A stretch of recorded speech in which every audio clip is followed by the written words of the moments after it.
Welcome, everyone. Thank you for joining us for this professional learning opportunity. I'm John Galvan, Vice President of Leadership Engagement with NCEA, and I will be facilitating today's webinar. Just a few housekeeping notes as people are joining. If you have questions during the presentation, feel free to use the Q&A window. We will monitor the questions and try to answer them all in the allotted time. At the end of this session, I will share a link to the online survey and how to receive a certificate of completion for the webinar. We will monitor the questions and try to answer all of them in the allotted time as stated. Today's webinar, Building a Data-Focused Culture in Your School, is brought to you by Strategic Measurement and Evaluation. Our speakers today are Dennis Jarvinen, President of Strategic Measurement and Evaluation, and Julie Snipes-Ray, Educational Assessment and Accountability Administrator for the Cleveland Metropolitan School District. Topics covered will include defining what it means to have a data-focused culture, reviewing steps that school staff can take to build that culture, learning how to identify the most important data to inform particular outcomes, demonstrating how data waves can push students and schools forward, and sharing real-life examples of using data that can serve as models for your local efforts. Thank you both for joining us today. Before I turn it over to our speakers, let us begin with prayer.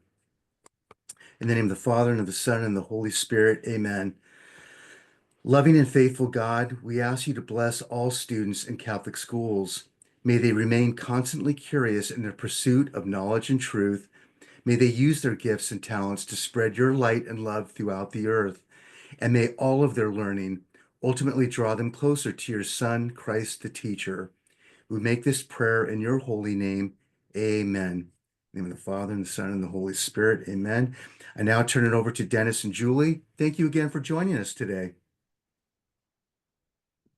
All right. Well, hello, everyone. I'm Dennis Jarvinen, and let me just, this is Building a Data-Focused Culture in Your School. Trying to advance my slides, but it would not work at the moment. All right. Stop sharing my screen. Hello. I'll try it again. Come in on this one from the beginning.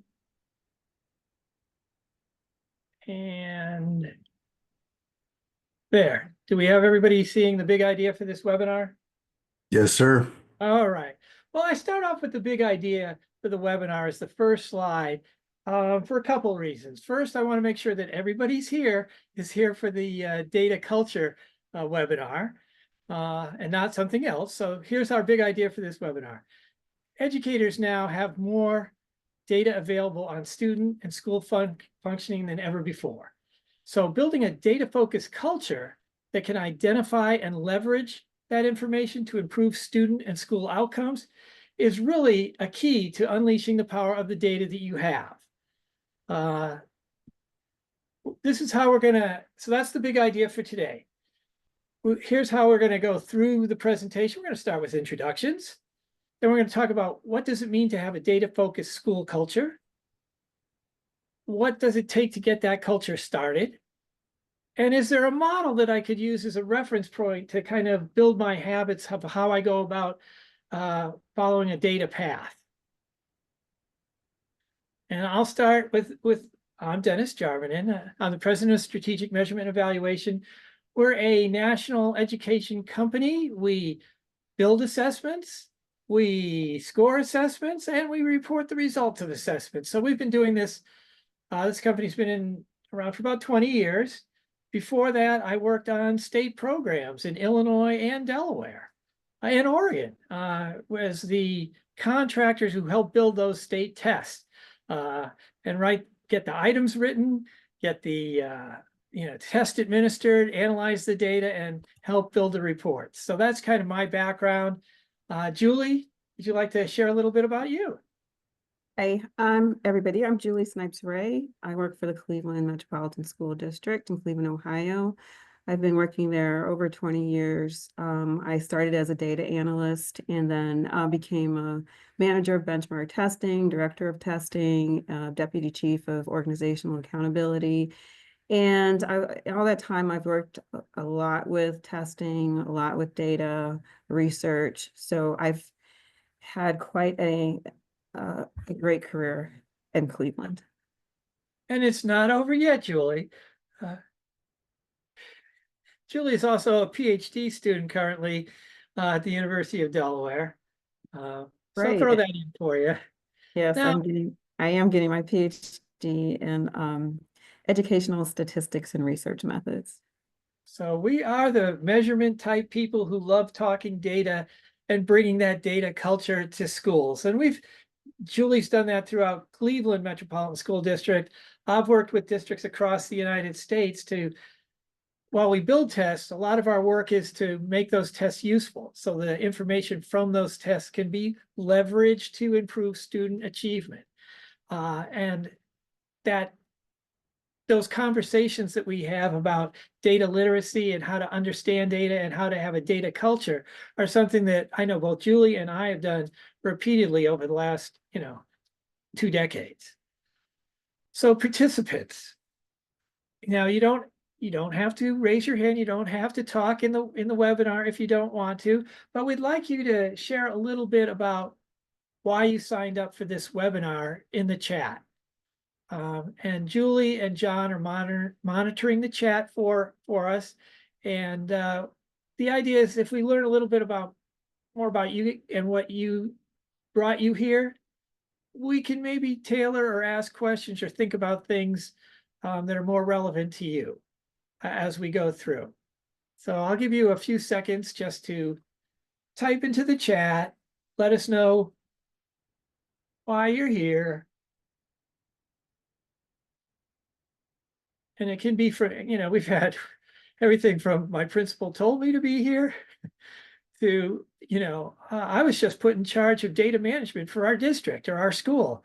And I'd really like to know what that's about. So we get a range of motivations and participations. All right, couple more seconds. If anyone wants to, I do see a question that in the Q&A that says, will we receive a copy of the presentation? yes, you will. It will be available through the NCEA website. Is that correct, John? That is correct. Okay. Okay, and then it looks like the chat is disabled. Somebody said maybe the chat is disabled, but so they're responding in the Q&A, which is fine. Oh, okay. So, let's see, somebody says to see what other options regarding data that are out there to help improve student retention and recruitment. Oh, okay. That's a big one. Mhm. And then the rest of the comments are the chat is disabled. But you can put your comments in the Q&A. We can see them there. All right. What's a presentation without a challenge? That's been corrected. Oh, okay. All right. Thank Okay. you, John. So the first thing that I said we talk about after the introductions is what does it mean to have a data-focused culture in your school? And it's not a huge definition. It's just that the use of data is embraced, encouraged, modeled, and reinforced by all stakeholders in the organization. It just means really using data to inform decisions. And you think that would be the way, well, I guess Julie, John, people who use data every day understand the value of data. But sometimes when you're dealing with a school staff, they haven't been trained in the use of data. They know their content area, but they're not really have that background or training in data. And the learning that side of the educational world can really help them do the instruction more effectively, I think. So that's all right. So that was a quick definition, just someone that uses, embraces. Yeah. What does it take to get started? And from my experience, I see two things that are required if you're going to start using data to help inform decisions. And that is a leadership that understands the value of it and data literacy on the people who are using it. And let's go into those a little bit more. For leadership, I used those words a moment ago, embraces, encourages, models, and reinforces the use of data. I know those 4 words all sound similar, but they actually have a little different nuance. Someone who embraces data, I mean, when I talk about leadership, leadership sets the tone for the organization. The leadership is the one who directs and says, hey, you know what? We're going to talk data. We're going to use data to make decisions. It's not just going to be, I'll guess this, I'll guess that, or I think this, I think that. We'll try and use data in a systematic and thoughtful way to help us make better decisions. So embracing means they accept that as a reality that data can actually help you do your job. Encourages is the second word. So not only do you personally embrace it, but you encourage other people in your organization, your teachers, your principals, maybe even your board members, to use data when it's decision time. They're also someone who models the use of data. It's not just someone who said, hey, I love data, I want you guys to use it. They use it themselves. And then they also reinforce others when they use data. So I've got a little example. I call this a school drop-off example. Picture a Catholic K-8 school that has parents drop the students off before the school day begins. And here's a little map I put together. It's not a great map, but it's, I put it together. So be gentle. This is a diagram of a school that we worked with. Okay, or I knew the principal of, to be exact. I'm going to change some of the facts just to keep, identities from being revealed. But here's the school. It had a standard long rectangular school building, central hallway, classes on both sides. It had a central entranceway with a covered walkway out to a sidewalk. So this little area here, this gray area, is a sidewalk, and it was a covered walkway. Parents, though, when this principal took over this school, the drop-off procedures had been the same for a decade, at least. No one knew when parents would come in off the main road. They would drive down this, it's a 2-lane path or 2-lane road in front of the school in one direction. And they would generally stop right by the front door to drop off their students, their kids, and then they would drive out on the back end. Now, some parents would come in, not want to wait in line, and they would go into the parking lot, park there, drop off the kids, and the kids would come streaming from the parking lot towards the school. The problem with this was there were always, he's a new principal, and the first thing he hears is, oh, their drop-off procedures are cumbersome. And, you say to yourself, well, that's not the biggest problem that I will ever deal with. But it's got a lot to do with a couple of issues that are important. Parent satisfaction, which can lead to retention of students. It also has to deal with student safety, because the students who are getting dropped off in the parking lot, they're not coming to the central area to cross over on a crosswalk. They're crossing the green grass strip across the 2-lane, one-way strip quite often. So there's a safety issue. And then parents who generally pull up and drop off their students right in front of the portico there. You can only get a few cars stopped at a time. So someone would stop in front of the main entrance and there'd be 1 or 2 cars. You get 3 cars dropping off their students at a time, which caused a real backup back onto the public street of parents who wanted to get into the parking lot. Now, if this sounds like a school that you attend or you've been to, you know what I'm talking about. But this principal wanted to model a data culture in his school, and he saw a real opportunity to do it with this project on improving student drop-off, improve safety, and improve the time it takes for parents to get through the line. So he came up with a new plan, and I'm going to refer back to this plan as I go through the other steps. But he came up with a plan. Instead of having parents stop at the front of the school, the first car through would have to pull all the way in to the end of the sidewalk. So instead of getting 3 cars at a time, you get about 10 cars at a time who were dropping off students.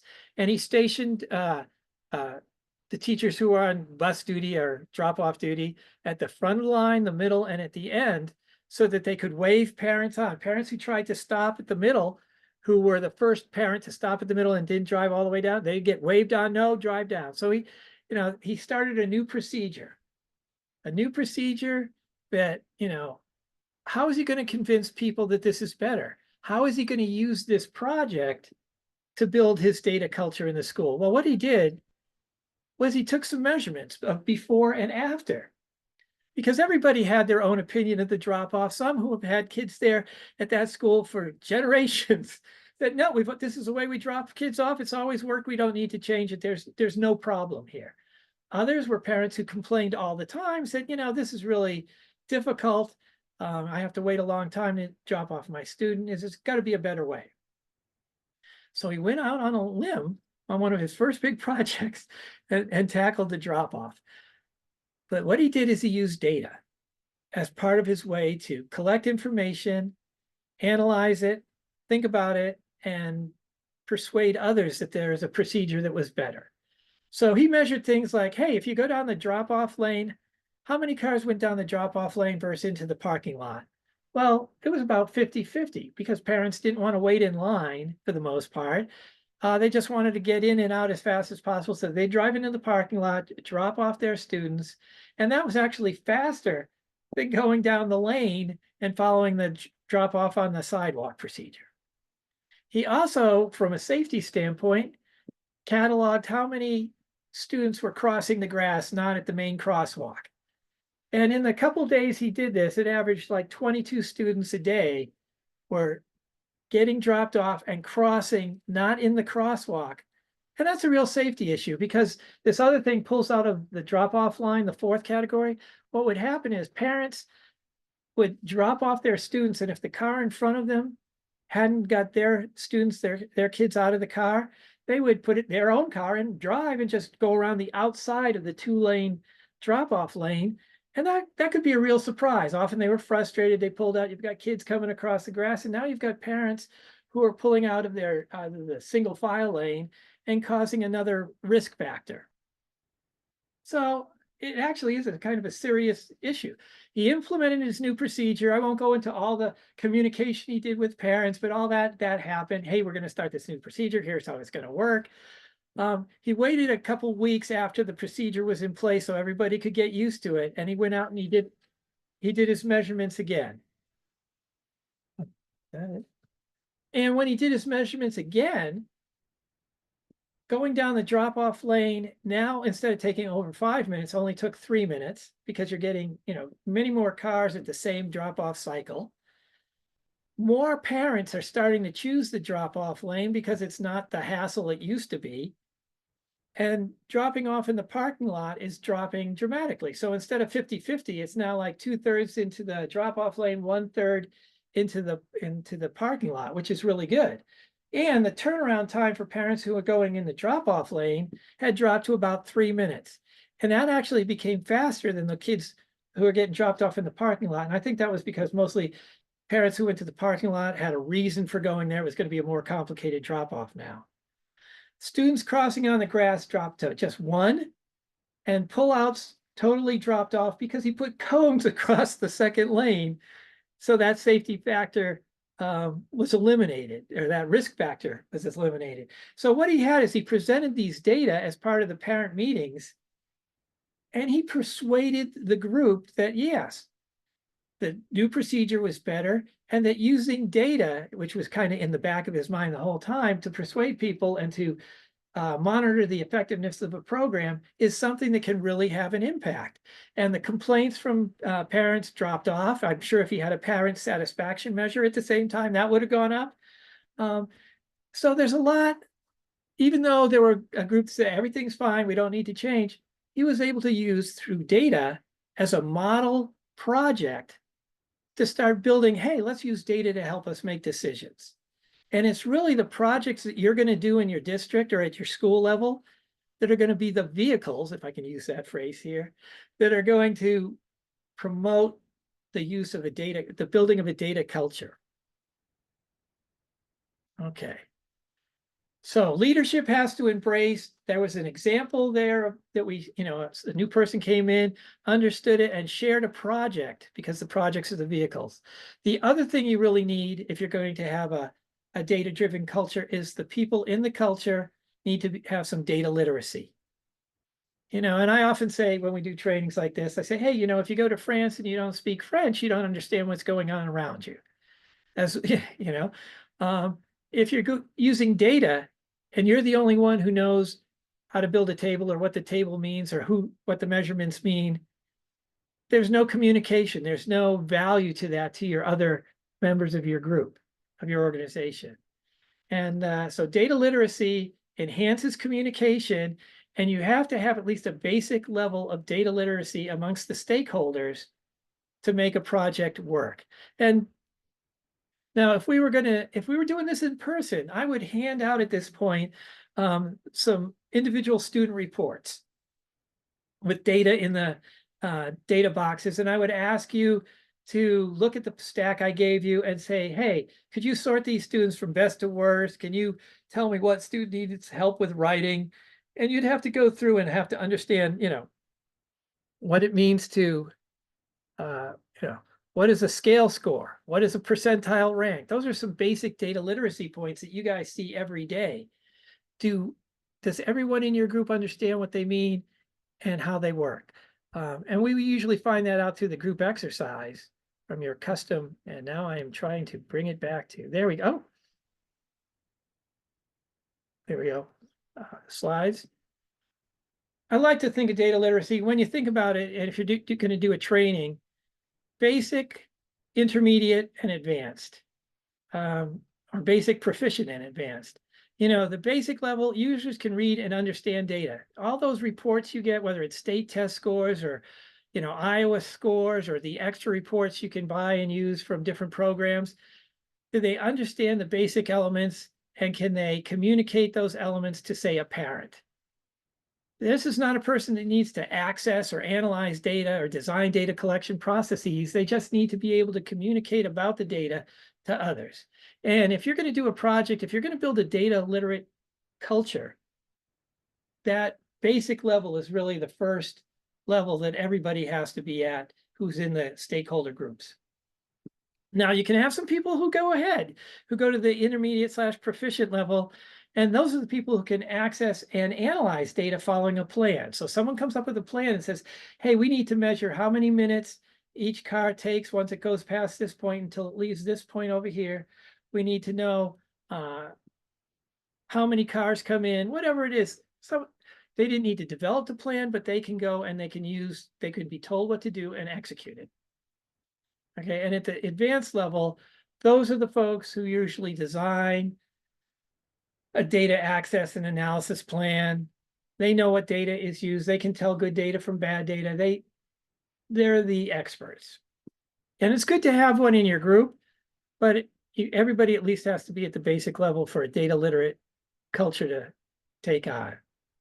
And then if you have the leadership in place, if you have the data literacy in place, then there's a way to standardize how you go about that cycle of data collection.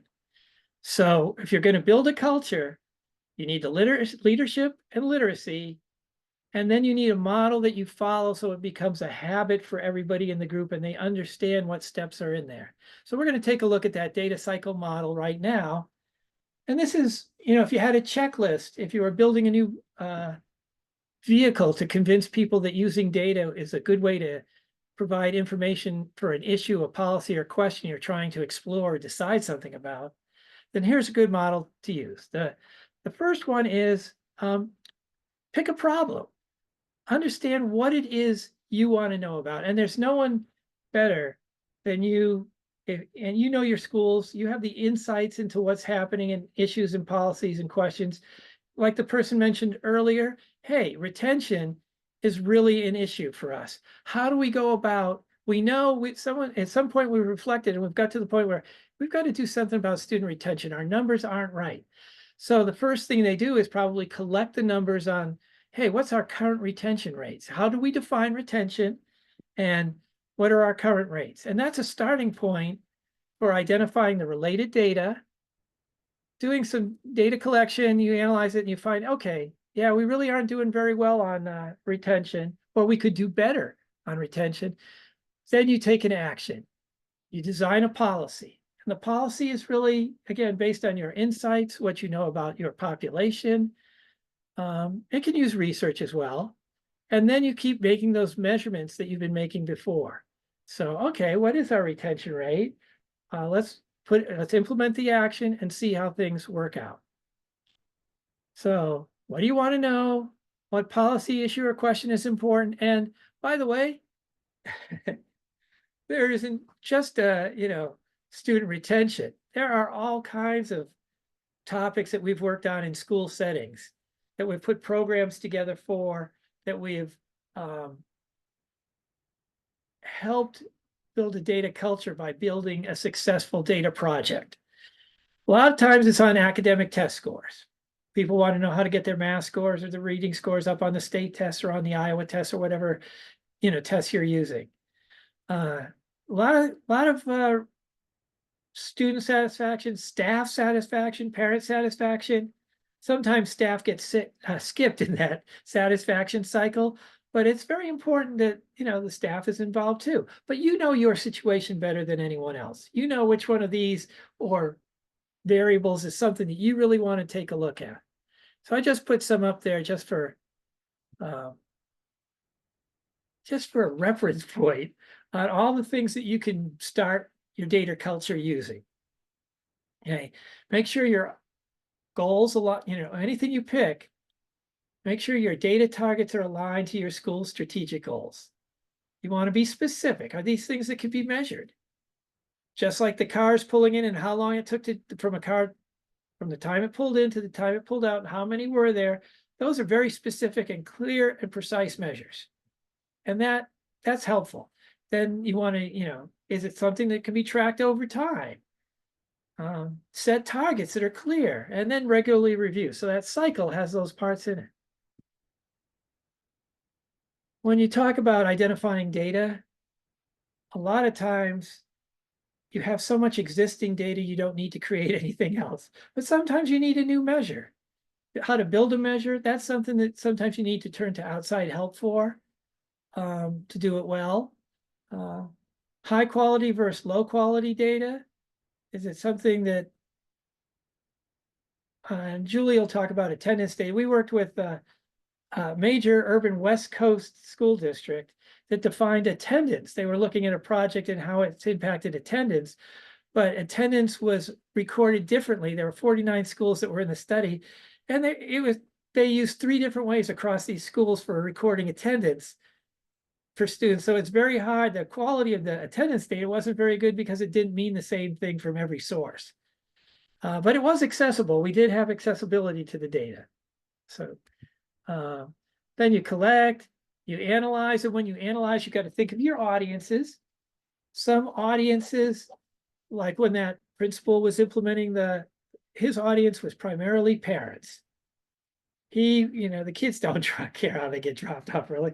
It's really the parents were his audience. So his table and his explanation matched his audience. He analyzed it in a way that it would resonate with his target audience. So you want to always think about your audience for your data. It might be teachers, it might be students, it might be administrators, it might be board members. And the same project can actually sometimes produce data and for each of those populations a little differently. You always want to reflect. That last step, reflect, that is, I've got data, put it in front of the stakeholders, share it with them. That's how you're building your culture. You're not just keeping this as one person doing a project and all the data is their own. They're bringing it out, and that reflect stage is another place where you can bring in the stakeholders and start building that culture around the data. All right. And then, when you take action, if this is your first time and you're trying to build a data culture in your school, pick a project. Again, the projects are the vehicles that win over people to the idea that data can be leveraged for positive impact. So take small steps. Don't try a grand plan. Try and whittle your question down till it's very doable. especially in a short time period that focuses on a particular area or target outcome. Implement your program, which vary, there's all kinds of programs out there for all kinds of things, but monitor your impact using the same variables that informed you that there was a problem that you needed to address, so that people can see a change from that baseline data into other data. Now that's my part. And now I'm going to turn it over. One of the things we think, again, say vehicles are the things that build the data culture. Getting people involved, being transparent about what you're doing, talking to them in a way that they understand the data, the measures that are being used. And I'm going to turn it over to Julie to talk about a couple of programs that she's done at a fairly large scale, actually, that use data. Julie? Yes, I'll take it from here, Dennis. Thank you. So Dennis asked me to give some kind of real live examples of how we've used a cycle similar to the one that a data cycle similar to the one that he showed you to help create a data culture within our district. And so I thought about some district-wide programs that we did that really made a difference in helping to establish a data culture. And so the first one that I want to talk about is going through his cycle. Like, Dennis, I don't know if you could put your cycle slide back up Oh, yeah, I will. Yes, thank you. so I can kind of speak to the cycle. So the first thing he said was identify the policy question to explore. And so the question that we had was, how could improving attendance affect student achievement? We all know that there's a relationship between attendance and achievement, but we really wanted to try to understand kind of what levers we had to improve that. Like what would it actually mean if we were able to improve a point in attendance, a percentage point in attendance? What did that actually mean? And so that was the question that we wanted to explore as a district. And just to give you a little context, at our district was not, I would not say we had a data-driven culture at the time. I would say that within administration, we had a data-driven culture, but not in all of our schools. So for example, at senior leadership team meetings, we had a data culture. We would have in every senior leadership team meeting, we would dedicate a portion of that meeting to looking at a metric that we were monitoring. So for example, graduation rate was an important metric that we followed. And so a portion of one meeting every 3 months would be devoted to talking about our graduation rate and how on track we were to graduation. We would pull up our on track to graduation data for 12th graders, 11th graders, 10th graders, 9th graders. We would look at how we were doing in terms of kids that needed courses, kids that needed state test proficiency, and we would kind of dive into it and decide what actions we needed to take as a result of it and work with schools to make sure those type of things happen. So at senior leadership level, we were in fact trying to be very data driven, but whether it had kind of permeated our whole culture was another issue. And so we were trying. And so like I said, the question that for this particular instance, the question we were asking was what impact improving attendance could have on our student achievement. And so we looked at attendance data. So in his cycle where he says identify related data, we looked at attendance data, we looked at chronic absenteeism data, we looked at our academic performance data. Our attendance rate at the time was about 89% across the district, and our chronic absenteeism was around almost 40%. We had some strategies we were trying, but nothing consistent across the district.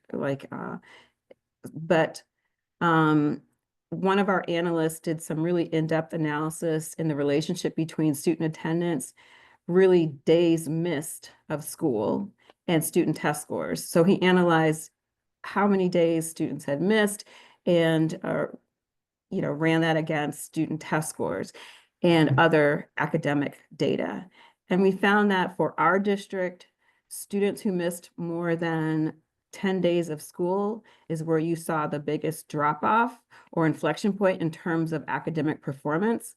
In other words, specifically missing 10 days or more of school in a school year caused students to score on average 12 points lower on our state reading test, 15 points lower on our math test, and they were 34% more likely to be off track to graduate, 9% less likely to meet Ohio's third grade reading guarantee, which is what we have to promote. We have to do to promote kids into third grade. And So so, or out of Julie, third just from that, Julie, it sounds grade. like your team at the top level is really using a lot of data. They're reflecting on it and they decided on an action to take from. Correct. Okay, go ahead. Yeah, that's nice baseline data. Yeah. And so, as I said, yeah, at the senior leadership level, we were very focused on data, but not necessarily, we didn't necessarily have a culture of data. But so we decided that because we were able to kind of do a deep dive into that data and really understand that missing more than 10 days of school was really made a big difference in terms of academic performance for our students. That's what we focused on. So we understood that doing that analysis could really make a difference for us, and not just kind of just focusing on getting attendance rate up or just, decreasing chronic absenteeism. And so, so in this cycle, we initiated data collection. So we started collecting regularly days missed of school for each student, for each school, and for the district as a whole. And so what that meant was, like, for example, in first quarter, we looked at how many kids missed 2.5 days of school, because we're talking about 10 days over the course of the school year made a difference. So how many kids were off track by missing 2.5 days of school first quarter? Second quarter, how many kids missed 5 days? Third quarter, how many kids missed 8 days? And so we used that, we continuously monitored that weekly, let schools know what their data was weekly. And Dennis spoke about data literacy, and I would say that looking at days missed didn't require a really complicated level of understanding. It's a very simple measure. It's easier to calculate than attendance, easier to calculate than chronic absenteeism. It's just the number of days that kids missed. So you could, if you had that, as long as you had, your attendance sheets, you could tell which kids were missing more than 10 days. And of course, we have an electronic system, so we were able to pull that data. So we analyzed the data, and what we found was that 40% of our kids were missing fewer than 10 days, or said another way, about 60% of our students were missing more than 10 days. So that's a lot. And we began to track that data weekly. And for us, it was a district-wide issue. It was not just an area of the city here or a couple schools there. This was a district-wide issue. And so we knew that we needed a district-wide response. So then in the cycle, in Dennis's cycle, we were talking about reflecting.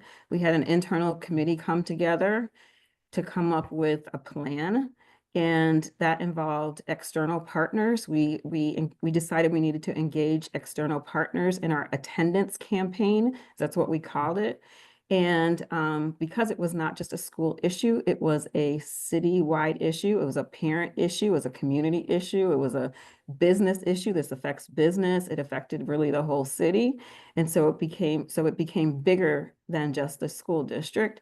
And we decided to take action. So we set up monthly meetings with the internal stakeholders and external stakeholders, and developed a strategy and we were able to get on board the city of Cleveland, like as in City Hall, City Council. We were able to get media on board, so radio stations were on board. We had a local political campaign agency that came on board. And we even had the Cleveland Browns Foundation come on board. And we had local transportation, public transportation. And so if you were in Cleveland at this time, you would have certainly heard the slogan, "Get to school, you can make it." You would have heard it on the radio. You would have seen it on buses. You would have, as a parent, you would have gotten mail mailers about it, and you would have heard Browns on commercials talking about get to school. So you're really getting And the stakeholders involved in the project. It's not just a executive council kind of thing. It's really getting to parents, to schools, to principals. The data is flowing and made, and leadership is saying this is really important. absolutely. I pulled a quote from our CEO at the time. At that time we had a very dynamic CEO, superintendent, Eric Gordon, and I took a quote. He said, strong attendance means 10 or less absences a year. You can make it to school today and tomorrow. You can make it to your goals and your dreams. And that's, I mean, everybody stayed on message. It was a clear message. Schools were involved, as I said, students understood, parents understood, the city understood. And so schools and students were incentivized. The Browns really stepped up. They would pop up at schools that were lowering their days missed of school. They hosted pizza parties for schools. They did bike giveaways. There were football ticket giveaways. And the campaign was so successful that eventually the Browns began working with the Ohio Department of Education, to start an attendance campaign that's called Stay in the Game. And that's a current attendance campaign. And so in the years we ran the campaign up until the pandemic, the percentage of students who missed 10 or fewer days of school rose from 40% to 58%. So we increased the number of kids that came to school regularly. And our metrics for attendance, chronic absenteeism, and even performance on state tests improved during that time as well. And so for me, that was a huge focused initiative that was data driven and started to create a data cycle in the district because it permeated all levels of the district and even across the city in that respect. And so some of the key takeaways is, well, it doesn't have to be, your issue doesn't have to be like a large district issue. The same cycle could work for you. Leadership buy-in is important. You have to kind of dig into the data and not just look at surface level. If we had looked at surface level, we might have just kept looking at chronic absenteeism, which would have left a lot of kids out of our sight. You need your goals, you need accountability. We had monthly stakeholder meetings that monitored the data and saw real time how many days missed are we at now? Invite all Well, stakeholders to these help. groups didn't just come together and share feelings. They had data that were the basis for discussion. Yes, absolutely. So that was my example that I wanted to kind of help you hit home using that cycle of to develop a data culture in your school or district. Okay, I'll go back through. Again, your situation, the issues that are most important to you at the local level, at your school, and where you want to start. If you want to bounce things off Julie or myself on how to get going, we're available for that. Our contact information is at the end of the slideshow. And we're really looking to, build more data literacy, a more data culture out in the schools, because we've seen how effective it can be when people start using data and moving away from personal preferences. So, someone asked me once, well, that's not, it all seems so easy when you do the presentation, but in our school, we've got a bunch of people who say, hey, I know what works. And that's one of your big obstacles you're going to face, is that people who have their personal views and they don't want data clouding their personal view. So it has to be done diplomatically and transparently and collaboratively to help build that culture and bring people around. And then, I'll go back to the parking lot example. I don't know if everybody realized the safety issues with the kids crossing. It was lucky over the years that no student had been hit by a parent pulling out. It's lucky that that things had run so safely for so long, even though they were on the edge at all times. And so that's just again, I'll just skip here, questions or comments about this presentation, or if you want to talk about your individual situation, and, we're willing to take 20, 30 minutes, sit down, or Zoom with you and talk about your situation and how to get you into that cycle, because those projects you do are the vehicles that help you build the culture that starts saying, you know what, where's the data to help me with this decision? What data should I be using? What should I be looking for? What's going to be meaningful, measurable, and on target, and that will include my stakeholders in a way that's going to be inclusive and collaborative. So, do we have any questions about any of what we've just talked about? Let's see, our timing is right at about, it's about 40 minutes, about, You're doing great, Dennis. You're doing great, Julie. Yes, if anybody has any questions, go ahead and drop them either in the Q&A or the chat. I don't see anything. Thank you for alerting us that the chat was temporarily disabled. That has been corrected. Give everybody just a moment.